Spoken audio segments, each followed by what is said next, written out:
Look at you, Alistair. Love that lipstick, by the way. Pound shop.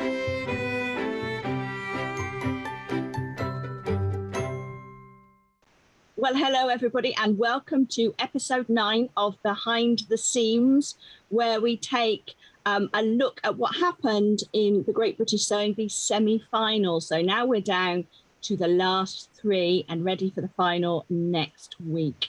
So again, today I've got with me Alistair / Esme. So give us a wave, Alistair. There we go. So Alistair from the House of Alistair. Then we have Samantha Hamilton from Just Bold Prince. Hello, darling. And Hello. Then we have our special guest today, our 4th horseman of the apocalypse. We have Kim from Sixpenny Memories. So hello, Kim. Can you just give us a wave and tell us a little bit about yourself?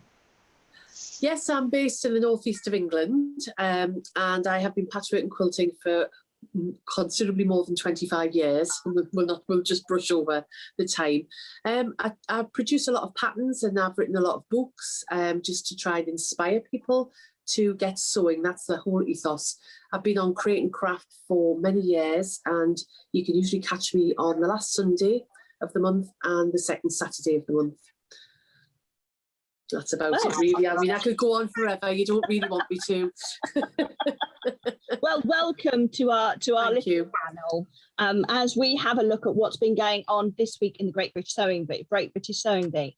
So first of all, before we move on to that, I want to give you a few little bits of housekeeping. So first of all, last week's competition for Behind the Seams was to win a bundle of £60 worth of goodies from Alistair, from the House of Alistair, and there was a prize for the YouTube channel and for Facebook. Now, the winners for Facebook, we asked you what themes you would like to see for Great British Sewing Bee, and Sarah Wells won on Facebook. She said she'd like to see a fancy dress episode, including outfits for World Book Day. So that was quite a popular one. Yes, we picked those at sort of random. And then YouTube was Lynn McKinley, who wanted to see a wedding dress episode with like bridesmaids dresses and wedding dresses and flower girl dresses. So you have each won a gorgeous bundle of loveliness from Alistair worth over £60. So thank you for taking part. This week's competition, the prizes are from moi.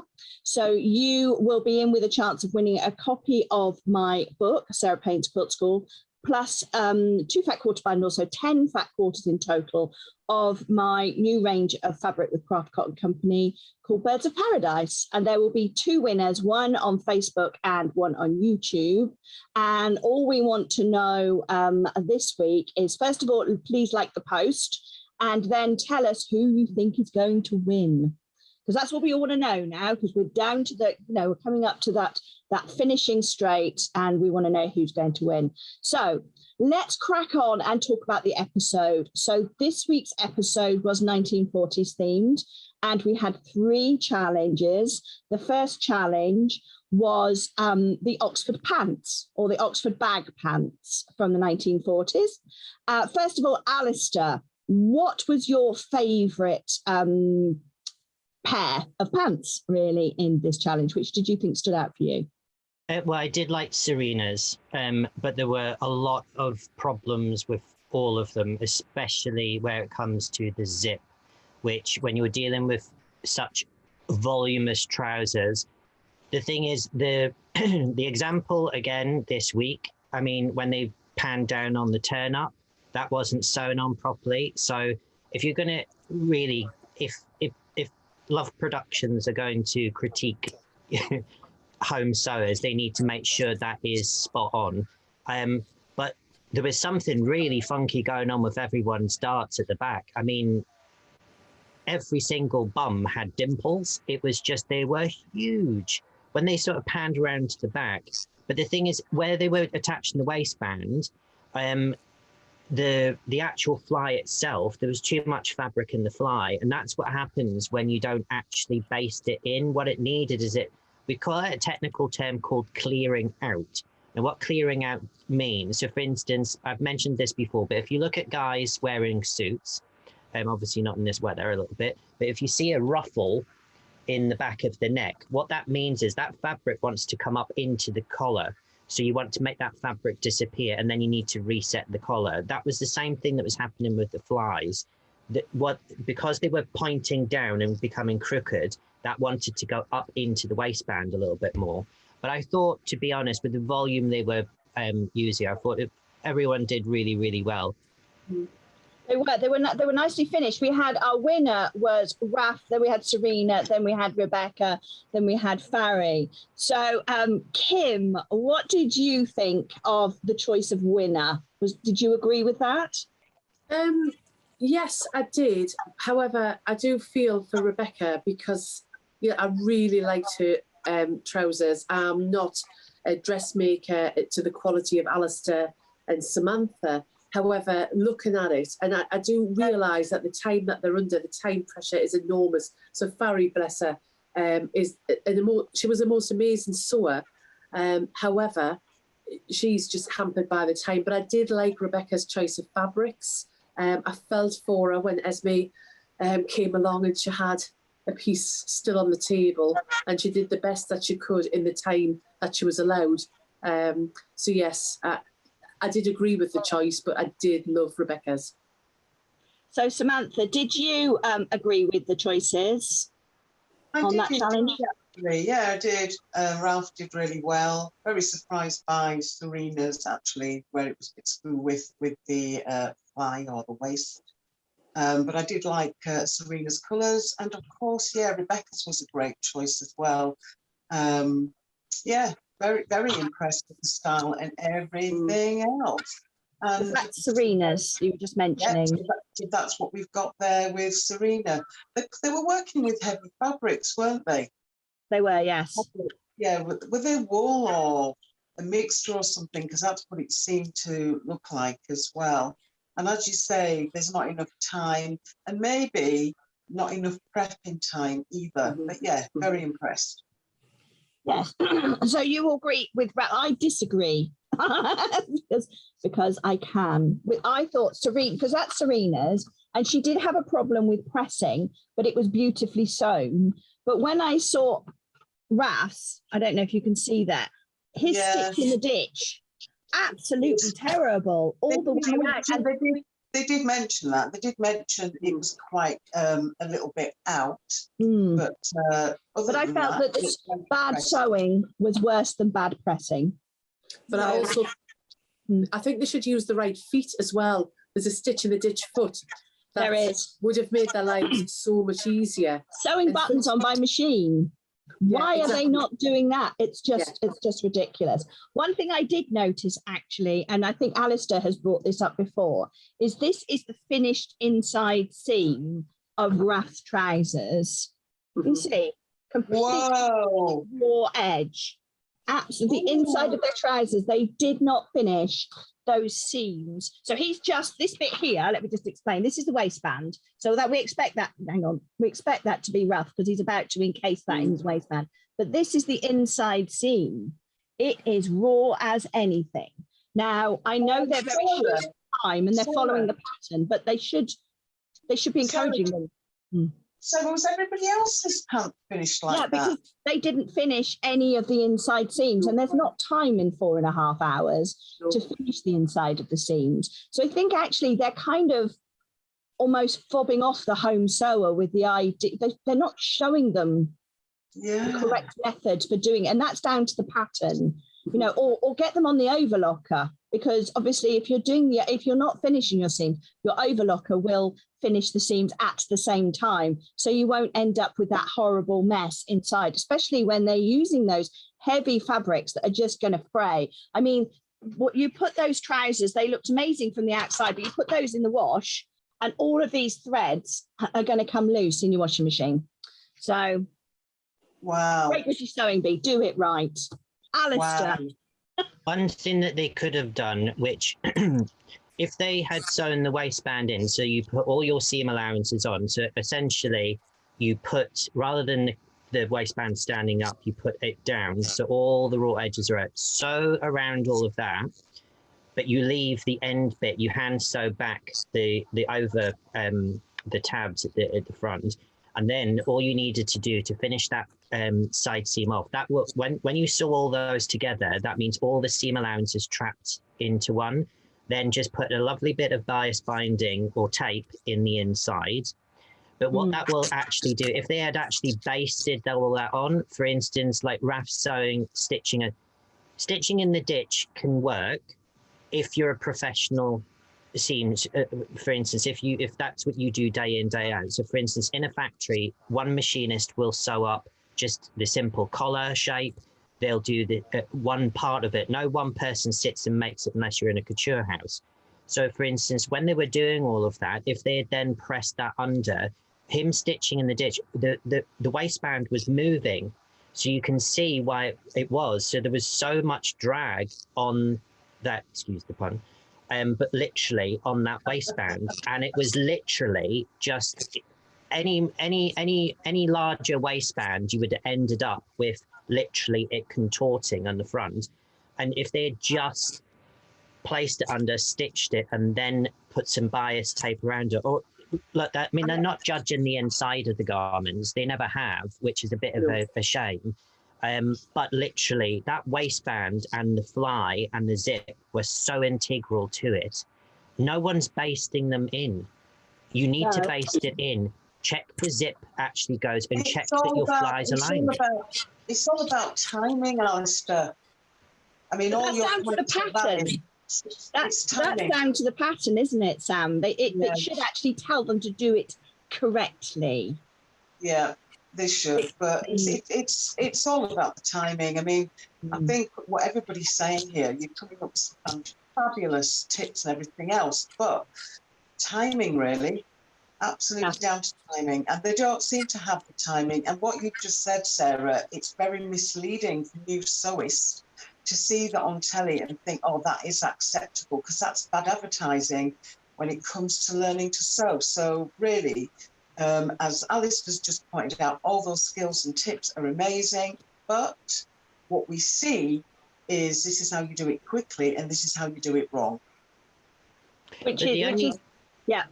Sorry, no, sorry, Sarah, I interrupted. I was going to say that's down to the choices of the patterns that are made by the production company. You know, we're not blaming the contestants here because they are just following a pattern, but it's the people who are actually working and producing that pattern in the first place and setting these challenges. So Alistair, what were you going to say, darling?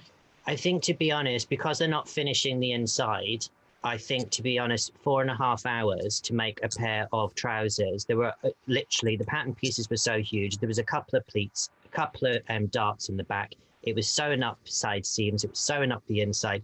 The only real sort of difficulty part was the fly and the actual waistband. The waistband should have been second nature. I mean, obviously, I mentioned a few different ways in which they could have attached the waistband. But in actual fact, 4.5 hours, you've already got the pattern. You know, they should be, these are the contestants who are supposedly the creme de la creme of the sewing bee. They have they have sewn their way to the top. They should be more competent in what they're doing, and they should be at this stage be getting far quicker. They know the drill. They know they've got 4.5 hours. You know, less tea breaks, more sewing, kids. Now, Kim, you and we're not. I make clothes. I make clothes for myself, and I'm self-taught. And I know you do some dressmaking as well. But we're obviously not as experienced as Alistair and Samantha. But I tell you, from my point of view, if I was going on to a show like that, there are certain skills that I would practice the heck out before I got there. One of them is a fly. I would at least know how to do a fly, how to sew on buttons, you know, how to put elastic in a waistband. Those basic things before I even turned up. And Rebecca had never sewn a fly and never sewn a pair of hand trousers. Now you're pretty sure that that's going to come up. So what do you think to that, Kim? Would you agree?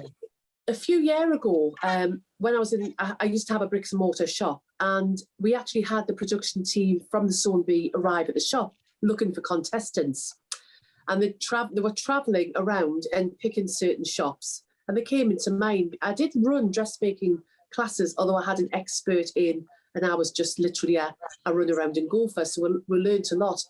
And one of the things that they were trying to aim this show at was Mrs. Cannybody, who just does a little bit of sewing.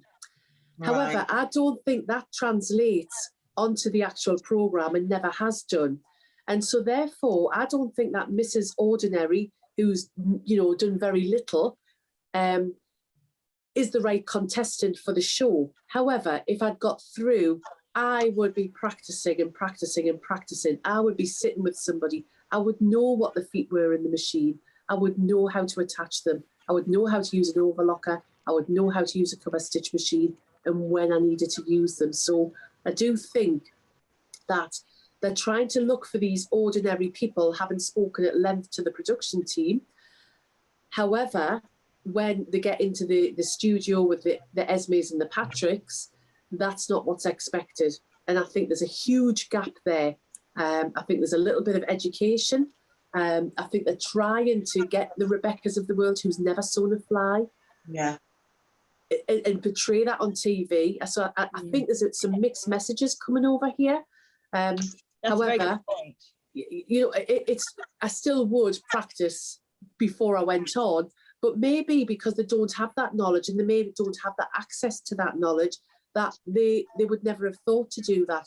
They might have made dresses or little girls' dresses and never made men's clothes. So I think there is an issue, and I think it's down to the people finding the contestants and then what's expected and perceived actually on the show.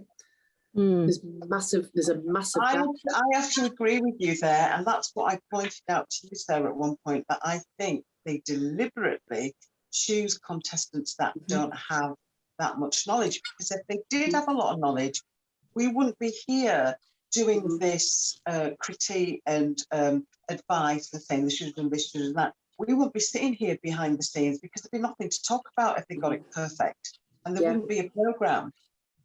Actually, I have a little bit of insight into this that I'm going to share now, because a friend of mine I had a bricks and mortar shop years ago, and I had a friend who worked with me, and she applied, and she actually got so far that she actually went to London and had to take items of her clothing and went for a screen test. Right. And she got down to the last 20, but it was the year that Heather Jacks won, and they had a yoga teacher who also was in the show. And my friend's a yoga teacher, and they didn't want 2 yoga teachers.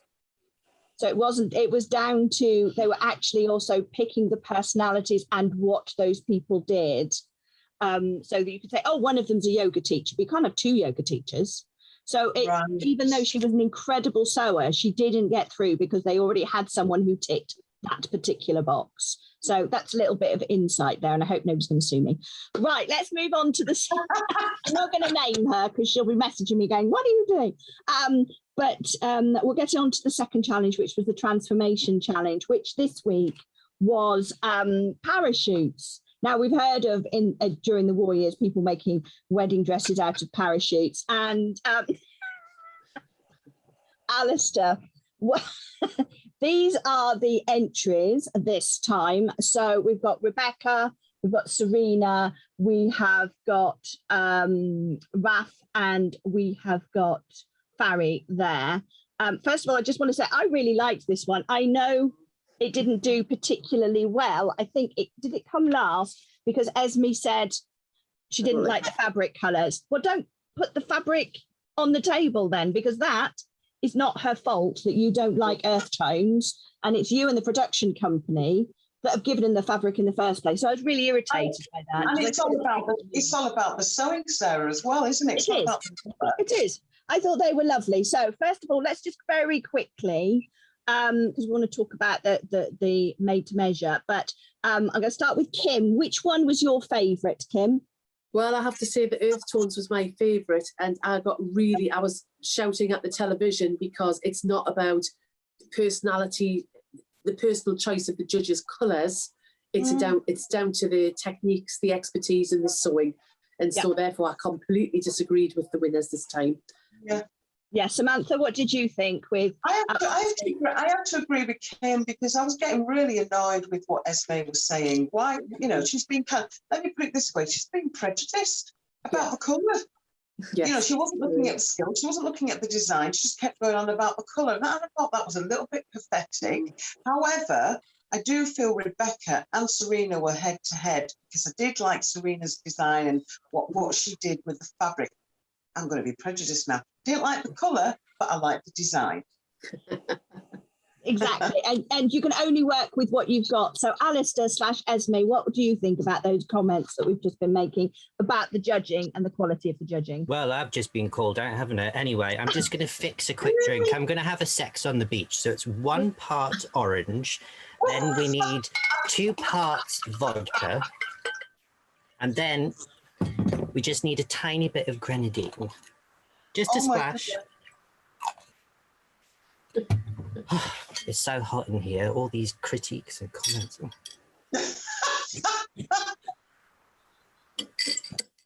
I updated my necklace as well. Very nice.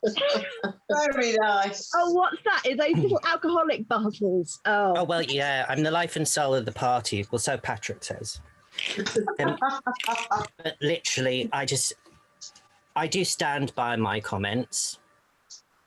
I just thought one thing that they do need to work on, I just thought, I don't know why Rebecca, no, it wasn't Rebecca, it was Serena. I don't know why she bothered to sew that. She could have quickly have gotten out a glue gun and gotten the same aesthetic to what she was doing. Fair enough, hands down, I give her credit for actually using a sewing machine, because a lot of them, Rafe's a wedding dress, yeah. Most fashion designers have a big wedding dress that comes out at the end and everyone oohs and ahs about it. Wasn't so keen on that at all. I thought the bust area, you've either got to have nothing up top to be able to wear that, because there was just so much of it. Plus also, Farry's actually I did quite like, because I actually liked she used the actual the binding that was actually already on the seams as part of the as part of the actual design. Although that was Farry's. Yeah, no, I really got excited when she started draping, and then I quickly lost interest in it when I actually saw a close-up of it. I just thought that's a poor man's Cirque du Soleil outfit that got binned. It was horrible. I absolutely hated it. I liked the big drape. In fact, Patrick as well, for instance, he says, oh, I'm not too sure of the colours. Well, Patrick's not a fashion designer. Leave it to the professionals, you know. Yeah. But literally... That's personal. That's personal preference. And to mark somebody down... Well, the thing is, that's what... Well, the thing is, they should just give them all. They could have called it the White Project. You know, let's be original. You know, they give them all white parachutes. Now, for instance, parachutes as well. During the war, parachutes were actually made out of silk. So in actual fact, yeah. So why didn't they give them antique silk ones rather than ripstop ones? I mean, it's a really unruly fabric. You wouldn't use ripstop to make a structured garment like that. You would use it to make a raincoat or a shower coat. You wouldn't, or a hat or a lining for a makeup bag. You just wouldn't use it to make a ball gown. But credit where it's due. I mean, it was, you know, it was a bit of a hard task. I think, to be honest, the hardest thing was when they pulled them out of the bag, it was just the sheer volume. It's like, well, where do I cut? It's like, ooh. Right, yeah, I have to agree with you guys. I like Serena's. I thought that the sort of rethink of a full body rah-rah skirt, you know, all the way up. But I did feel for Rebecca, because I thought her outfit was lovely. I really liked the what do they call it? The ruching on the front. I thought that was a really lovely detail that she did, and they just marked her last because of the colours she chose. She didn't choose them. She was given a big pile of stuff and told to work with it. That really irritated me. I actually wrote down in big capital letters, no, Esme. So, so there we go. Now we're going to go on and we're going to talk about this last challenge. Yes, you can look over your glasses at me, Esme, and I will do the same right back at you. So, so let's talk about the last made to measure. challenge, which this week was the Dior outfit, the new look, which they did actually state a couple of things they were looking for. They were looking for the silhouette, they were looking for the cinched in waist, they were looking for the full skirt, and then they were looking for shoulders with a good silhouette. So I'll just bring up these, first of all, the 4 outfits. So just to remind everybody, so this is Serena. This is Farry, okay, and then we have Rebecca and we have a Raf there. So we know that Serena won with that, which I have to say is, I thought that was just incredible. When I saw that, it was absolutely beautiful. And we also know, spoiler alert, that Farry went home. And obviously Farry didn't manage to finish a challenge at all this week. She didn't even finish this one. There was tears in the skirt. She hadn't done the hems on the sleeves or along the bottom. So, so it wasn't really a surprise that she went home. But I'm going to ask Kim, first of all, what did you think of the 4 outfits? And did you disagree with the judges at all?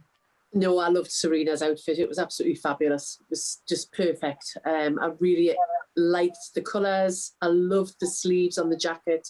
I'm also a little bit of a fan of Rebecca's as well. I felt so sorry for her when her buttons didn't match at the front. I mean, she just, again, it's all down to timing.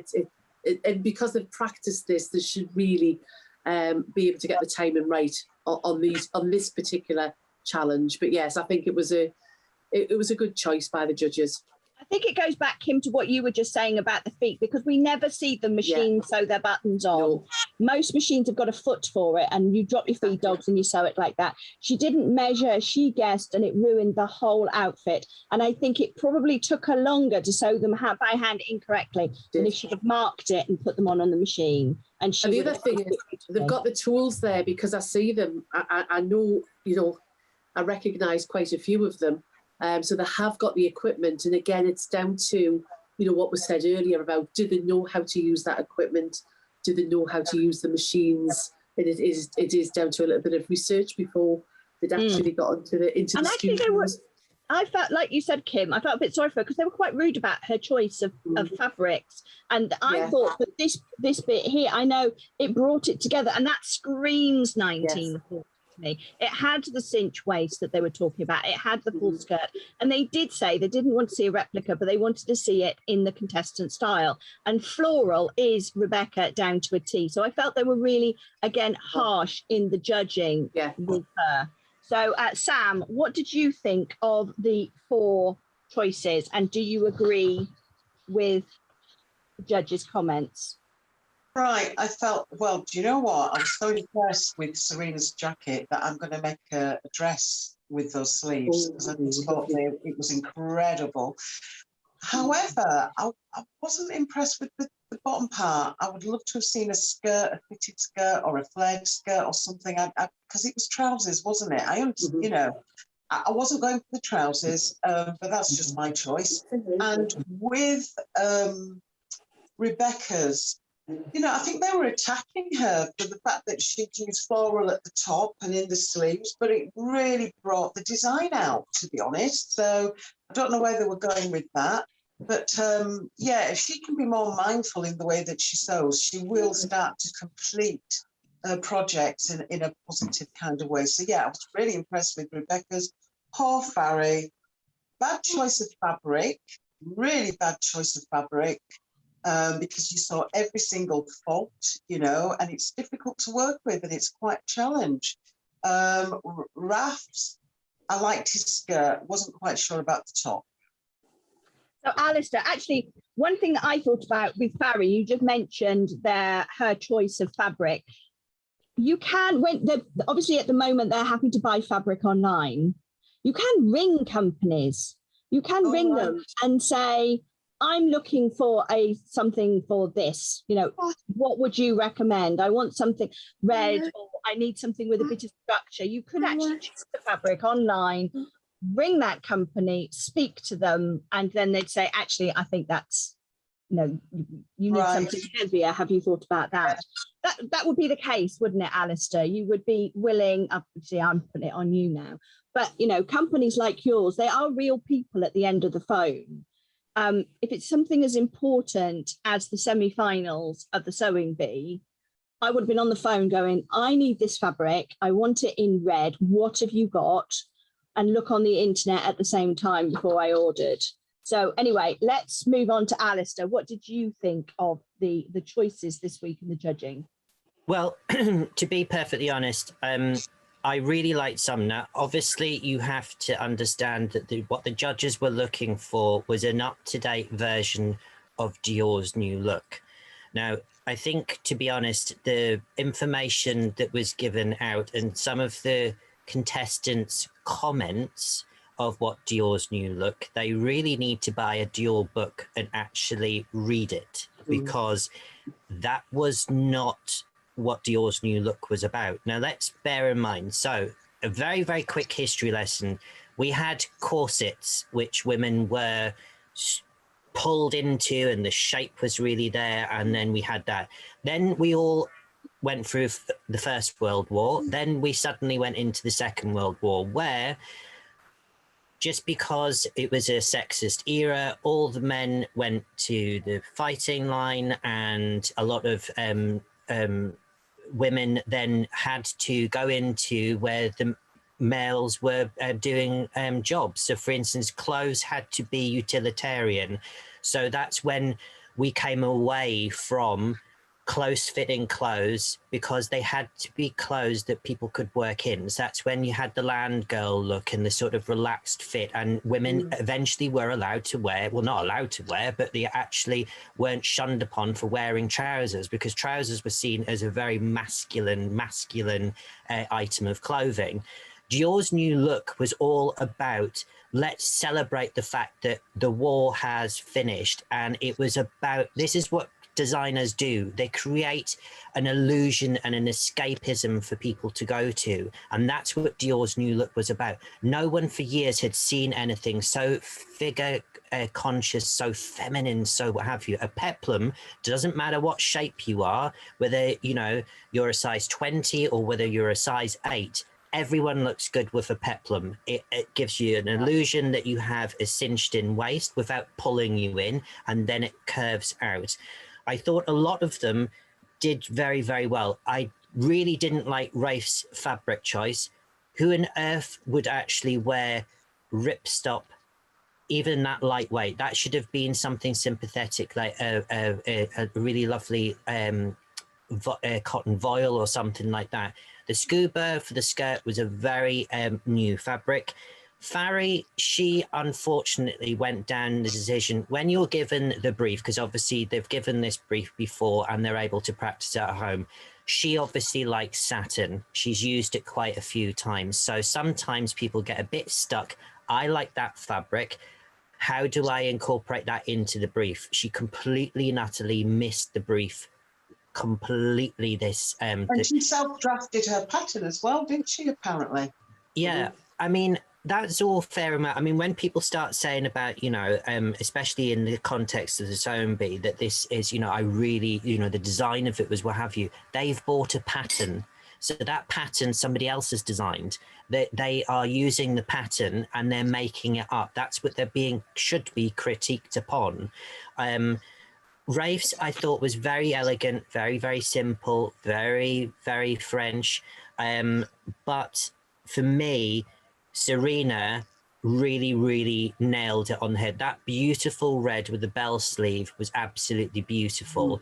I thought the updated look of the cigarette end skinny trousers, and she sorted that the trousers were too baggy, and she went back to them and she made sure that they fitted. So bang on the challenge. The only thing is, Rebecca, she's really confusing me. Again, she was a bit sort of like, I think she's a little bit of a madam, if I'm if I'm being perfectly honest. You know, she was thrown, you know, the way she took off her, you know, measuring tape as if it was, you know, the end of the world. It was just a bit sort of like, well, no, you knew, you were racing, it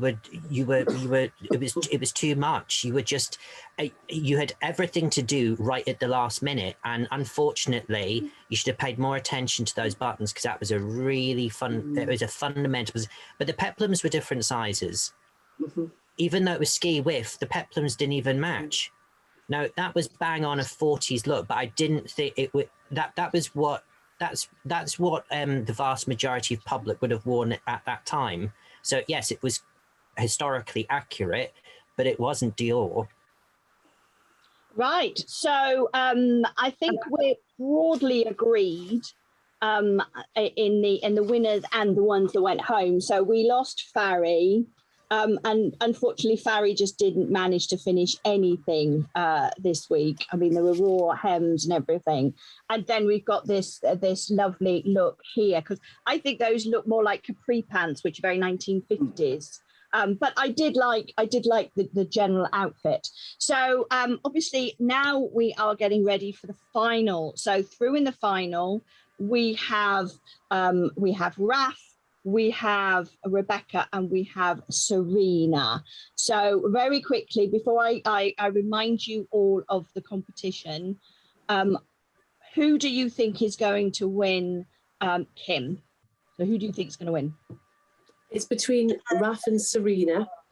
I would love to see a man win it, but I think Serena's possibly got the edge, having listened to the judges' previous comments. So Samantha, what do you think? Everything that's just been said, I have to agree 100%. I predicted that I'd love Raf to win, I'd love a man to win. And I actually do think it depends quickly on how well Raf does. You know, if he wins one challenge and another challenge, he's got every chance. But Serena, because they you know, the judges keep saying Serena, don't they? Are they giving us a hint? But she's only won one made to measure. Yeah, but they keep pushing her, don't they? They do. So Alistair, what do you think? Well, lots of things, dear, but I think that, you know, Serena, I think, to be honest, is look, it's going to be between Rebecca. I'm sorry, but Rebecca, I don't think after seeing this week, unless she really, really does something amazing, she's that's not going to happen. But it's between Serena and Rafe. I think, to be honest, I don't think it'll be a surprise that Serena will win next week. Now, you see, I think it's actually going to be Rafe, because the number of times he's won a challenge when his sewing hasn't been as good as somebody else.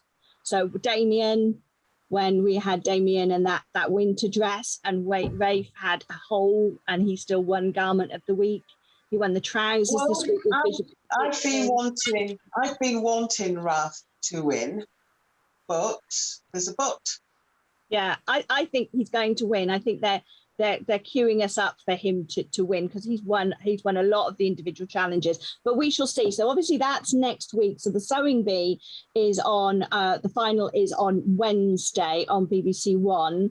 You can still take part in the competition here, because we've actually got two competitions. First of all, there's my giveaway. So if you comment who you think is going to win, whether you agree with us or not, like the post, comment, and then there will be a winner on YouTube and one on Facebook. And then I just want to remind you guys as well, because we are running a really exciting competition on Create and Craft at the moment to design your own fabric. There is still time to enter. All you need to do is go to the Facebook page and you'll see a post there about the competition. Click on it, and then you just need to draw or paint or scribble a design. It could be curves, it could be hearts, it could be anything you like. Take a photograph of it with your camera, with your phone, and upload it to it gives you instructions on where to upload it to. If you've got a scanner, then scan it in, but any image, and then you'll have the opportunity to possibly see your fabric made. Now, you don't need to be sending us the finished design, because there are people who are ready to work, to turn your ideas into a fabric, which will be for sale on Create and Craft. And you can also win £250 worth of sewing goodies from C&C. So it's a fantastic opportunity. And who knows, it could end up on one of our shows. We don't know yet. So the deadline for that is next week.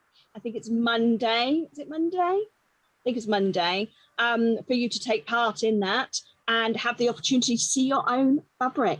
So once again, thank you very much for Kim. Kim, thank you. Hello. Sorry. I'm my little helper. And your little helper. Thank you for joining us this week. Thank you to Sam and Alistair, and we'll see you all again next week. By the time we do this, we will know who's won the Sewing Bee 2021. See you soon. Bye-bye. Bye, Sarah. Bye, Alistair. Bye, Kim. Bye. Bye.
Right, here we go. Episode 9.